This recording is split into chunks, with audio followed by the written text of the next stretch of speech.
நம்ம சிவப்பு கலர் வஸ்திரம் தானே சாத்துவோம். ஆனால் இது வந்து பாருங்க, இந்த ராகுவை பசிஃபை பண்ணுறதுக்கு 4ஆம் பாவம் ராகுவை பசிஃபை பண்ணுறதுக்கு என்ன பண்ணணும் அப்படின்னா, அம்பிகைக்கு சிவப்பு கலர் வஸ்திரம் சாத்துறதுக்கு பதிலாக வெண்பட்டு வஸ்திரம் சாத்தணும்.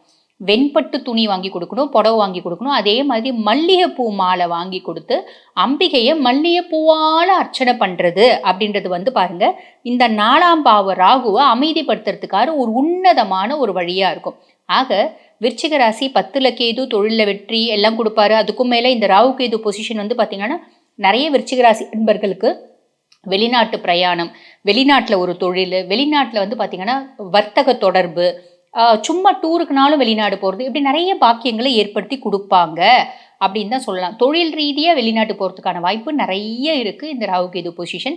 என்ன இருந்தாலும் சில பல இடைஞ்சல்கள், சில பல இடையூறுகள் அப்படின்றது இருந்துச்சு. அந்த சில பல இடையூறுகள்